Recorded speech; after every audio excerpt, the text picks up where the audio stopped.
guys, welcome back. Today is going to be my November part 1 wrap up. So I've read about 4 things in the month so far, so I thought I would go ahead and kind of talk about some of those and kind of dive into what I thought about them. I'm going to kind of see a bit of a theme this month so far. I've really been in the mood to read historical romance. I am so mercurial. One week I want to read contemporary, and the next so I make a TBR, and the next I'm like, no, I just want to read historical. So anyways, I have really been wanting to read historical romance, so I figure might as well just go ahead and let myself read what I want, right? So the first book that I read this month was My American Duchess by Eloisa James. This was the first book that I've read by Eloisa James, but it was not the last that I read this month. I really enjoyed this book. So this is, I believe, one of her newer releases. It's not the most recent, but it's pretty new. And this follows a woman named Mary, and Mary is she's an American, and she's come over to England to kind of find a husband. And it follows her.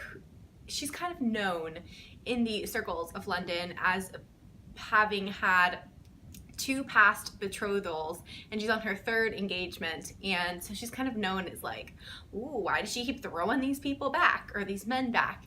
But so Mary is determined. She just got betrothed at the beginning of the book, and she's determined that this is the last one, because she is not going to be known as the woman who keeps, breaking engagements, which, by the way, she broke them for very good reasons. It wasn't just she just didn't like them anymore. They had very good reasons. But so she becomes betrothed at the beginning of the book, but then a couple of scenes later she meets a different man who they just kind of start talking at a party, and they really click, and she really likes him, but she's like, I can't have anything to do with him because she's kind of convincing herself that she's in love with the person she's betrothed to. Turns out it may not actually be love with him, but she finds out later at this party that the man that she kind of clicked with and had really good chemistry was actually her betrothed brother, as the story goes. So obviously that kind of sparked the story, and it goes from there. I really enjoyed this. Mary, which is the main female character, was really fun. She was funny, she was feisty. You could tell that she really wanted to make her relationship work, and she almost to a fault wanted to make it work, when really I think if she had listened to herself, she would have known that it wasn't the right person. But as that goes, that still happens in today's society too. So the main male character was the Duke of Trent. What was his actual name?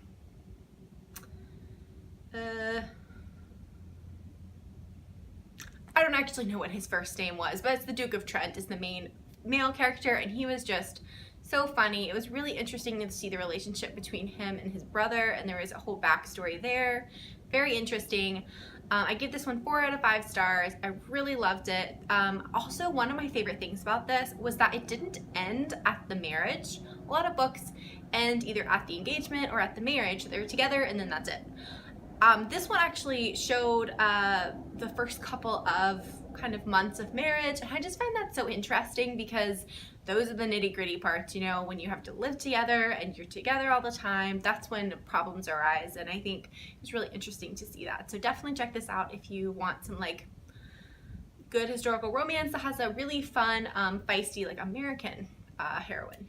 So the second book I read this month actually wasn't a historical, and it was the new book by R.S. Gray, which was called The Fortunate Ones. This is a contemporary romance novel, and you guys know I love R.S. Gray, and I really did enjoy this one as well. I gave it 4 out of 5 stars. It wasn't my favorite R.S. Gray. It definitely was more towards the drama than the romantic comedy that I feel you usually see with her, but it was still really good. So this book follows a woman named Brooke who has graduated from college. I believe she even has her master's, and she was working as a nanny or an au pair type situation with a family in Europe. I believe it was in Paris, but all of a sudden the mom fires her because she thinks that she is too pretty and her husband is not going to be able to say no or keep himself, in check, which is a terrible reason to fire someone when she has it's not her fault. So anyways, she ends up back home working for a country club, and she runs into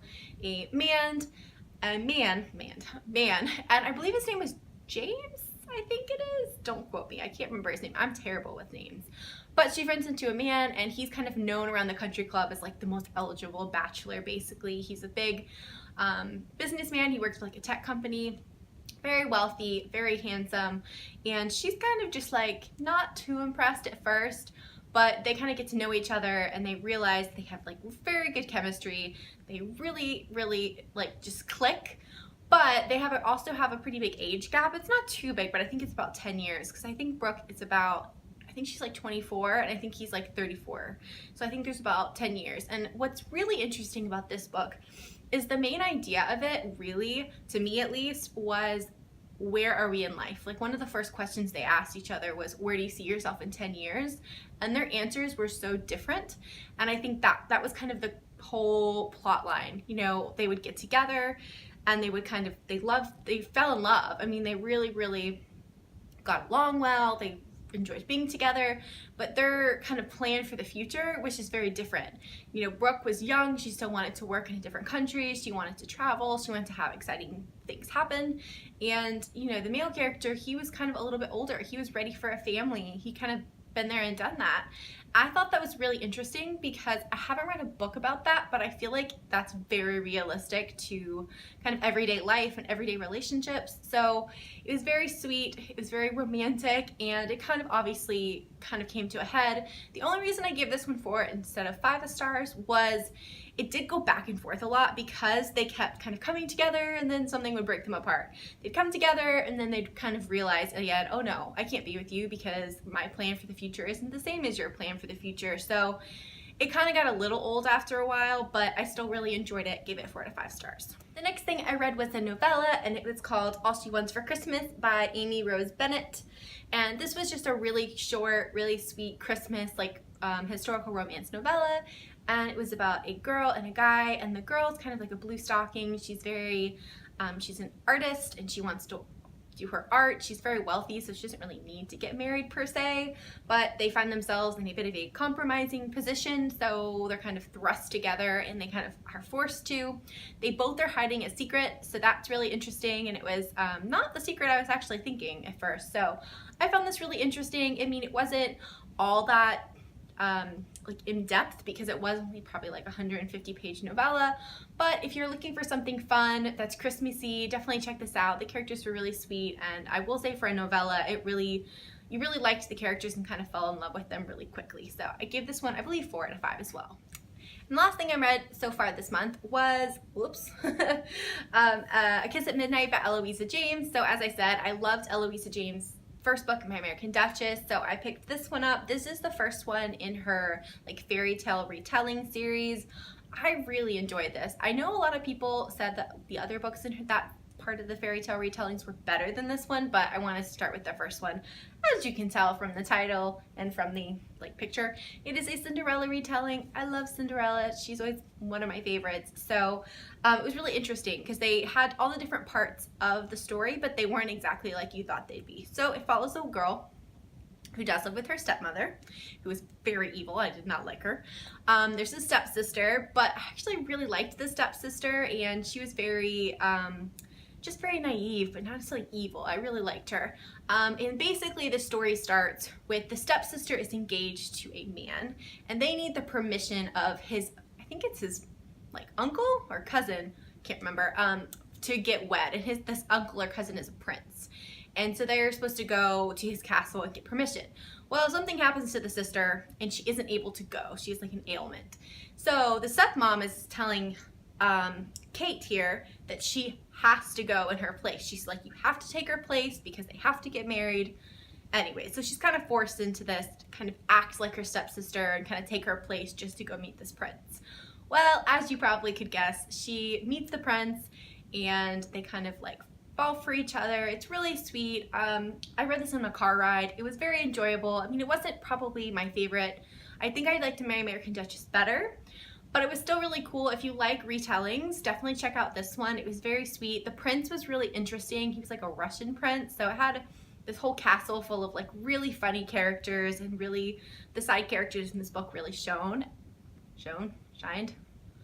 Anyways, the side characters were really sweet. I liked them a lot, and I'll definitely be checking out the rest of this fairy tale retellings. I think I gave this one 4. I probably is more like a 3.5 for me, but it was still really enjoyable. I did pick up one other book so far. I have started Wild in Love by Eloisa James. I'm on like an Eloisa James kick now. I haven't gotten very far. I'm probably like 50 pages in, but this is her newest release. I've heard really good things, so I'm excited to get to it. I'll let you guys know what I think in my part 2 wrap up. Okay, so those are all the books I read so far in November, and I'm really excited to see what I read for the rest of the month. Let me know if you guys have read any of these books, or if you haven't read them, if you were excited to read them. I'd love to know, and I'll see you guys next time. Bye!